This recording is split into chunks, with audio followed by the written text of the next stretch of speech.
ఒక్కటి వచ్చి పడితే ధ్వంసం. అలాంటిది ఏకంగా ఒకేసారి ఏనుగుల గుంపు విరుచుకుపడితే అవి సృష్టించే విధ్వంసాన్ని, నష్టాన్ని అంచనా వేయడానికి లెక్కలు సరిపో. ఎప్పుడు ఎలా వచ్చి దాడి చేస్తాయోననే భయంగా గడుపుతున్నారు కుప్పం వాసులు. ఏపీ సీఎం సొంత ఇలాకాలో గజరాజులు స్థానికులకు కంటి మీద కునుకు లేకుండా చేస్తున్నాయి.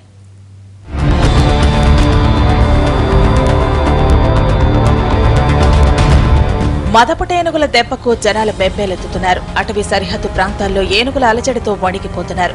చిత్తూరు జిల్లా వీకోట మండలం చిన్నశ్యామల పరిసరంలోని 10 గ్రామాల ప్రజలు ఏనుగుల భయంతో వణికిపోతున్నారు.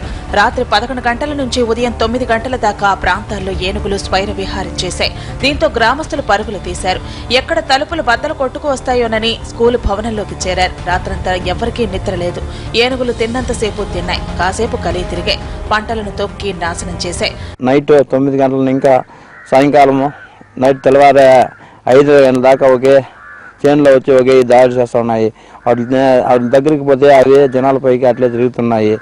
మాకు ఇక్కడ నీళ్ళు లేకుండా చాలా బాధలు పడుతున్నాము. చాలా బాధలు పడుతూ ఉంటే వచ్చి శుద్ధంగా తినేసి అంతా నాశనం చేసుకుని పోతున్నాయి. కర్ణాటక, ఆంధ్రప్రదేశ్, తమిళనాడు రాష్ట్రాల్లో విస్తరించిన కౌండిన్య అభయారణ్యంలో ఏనుగులు ఎక్కువ.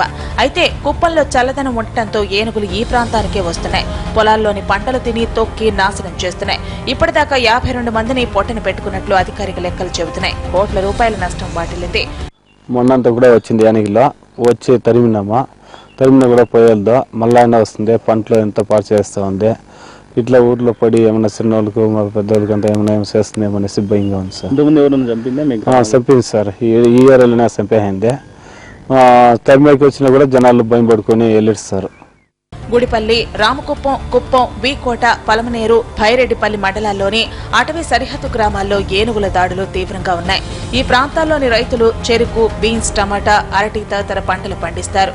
వాతావరణ పరిస్థితులు అనుకూలించడం, బెంగళూరు, చెన్నై నగరాలు దగ్గరగా ఉండటం, మార్కెటింగ్ సౌకర్యాలు మెరుగవడంతో మంచి ఆదాయాన్ని పొందుతున్నారు. కానీ ఏనుగులు వీరి ఆదాయానికి గండి కొడుతున్నాయి. పంటలు, టమాటాలు, పింఛకాయలు అన్ని ఏమో చేసుకున్నాం. నీళ్లు వచ్చే కూడా తక్కువే, కానీ వచ్చినంత నాశనం చేసిపోతున్నాయి. ఇంత 5 ఏనుగులు వస్తున్నాయి. పక్కల ఇండ్ల పక్కల్లో కూడా భయం అవుతుంది. ఏమేటప్పుడు ఏమంటే బాణాలు పటాసులు ఇస్తాం, అప్పుడు కూడా వీళ్ళు భయపడదు. ఇంకో దూరం అక్కడ పోయినా కూడా అడవిలోకి తిరిగినా కూడా మళ్ళీ రిటర్న్ అదే ఊర్లోకి వచ్చేస్తుంది. మాకు ఆదేశాలు ఏవైతే వస్తున్నాయో దాని ప్రకారం అన్ని కంపల్సరీగా చేస్తున్నాము. కాకపోతే ఏమవుతుందంటే ఇప్పుడు వాటి యొక్క ఆవాసాన్ని మనం టోటల్గా రిమూవ్ చేయలేము. అంటే ఇది they are habituated and their habitat. అది ఇక్కడ ఇది ఉండడానికి దాని యొక్క ఆవాసం ఇది సూట్ అయింది. అందుకే ఇదంతా ఎలిఫెంట్ కారిడార్గా గుర్తించారు. ఎక్కడి నుంచి రైట్ ఫ్రమ్ బన్నర్ఘట్ట ఏరియా నుంచి ఇక్కడ దాకా Kuppam, Kaundinya elephant sanctuary up to Seshachalam hills వరకు ఇది ఒక ఏరియాగా గుర్తించారు. ఎలిఫెంట్ కారిడార్ అని అంటారు. ఏనుగులు గ్రామాల్లోకి రావడానికి ప్రధాన కారణం ఆహారం, నీరు. ఇదే కాక హోసూరు నుంచి చింతపండును తరలించేందుకు చేసే ప్రయత్నాలతో గజరాజులు గ్రామాల్లోకి వస్తున్నాయి. చింత తోపులను వేలం వేసిన కాంట్రాక్టర్లు కూలీలను పెట్టించి ఏపీ వైపు తరుముతున్నారు. ఇందుకోసం మందుగుండు సామాగ్రిని వాడుతున్నారు. దీంతో అవి గ్రామాల్లోకి వచ్చి స్వైర విహారం చేస్తున్నాయి.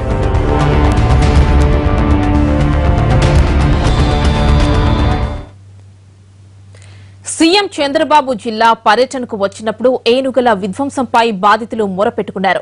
దీంతో జిల్లా అధికారులతో కలిసి సమావేశం కూడా ఏర్పాటు చేశారు. వెంటనే చర్యలు తీసుకోవాలని ఆదేశించారు. అయితే యుద్ధ ప్రాతిపదికన చేయాల్సిన పనులు నత్తనడకున సాగుతున్నాయి.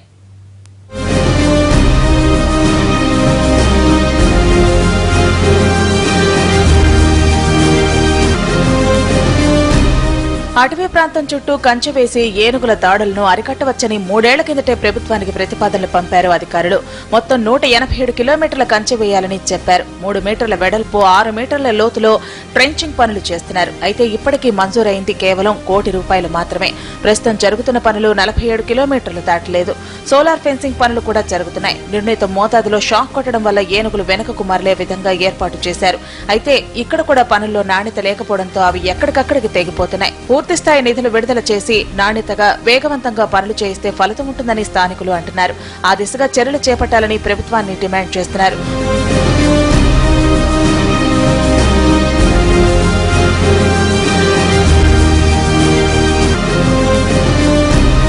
కర్ణాటక, తమిళనాడు అటవీ శాఖలతో పలుమార్లు ఏపీ అటవీ శాఖ అధికారులు చర్చలు జరిపారు.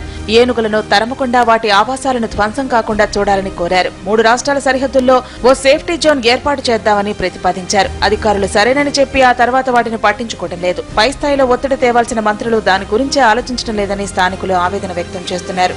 ఏనుగులను రక్షించే ప్రయత్నం కర్ణాటక, తమిళనాడు రాష్ట్రాలు చేయడం లేదు.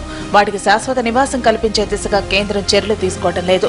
పర్యావరణవేత్తలు అసలు ఇది సమస్యే కాదన్నట్లు వ్యవహరిస్తున్నారు. దీంతో వాటి మనుగడను అవే చూసుకుంటున్నాయి. నీరు, ఆహారాన్ని వెతుక్కుంటూ జనావాసాల బాట పడుతున్నాయి. ఫలితంగా గ్రామస్తులు, రైతులు నష్టపోతున్నారు. పల్లెలు భయాందోళనలతో బిక్కుబిక్కుమంటున్నాయి.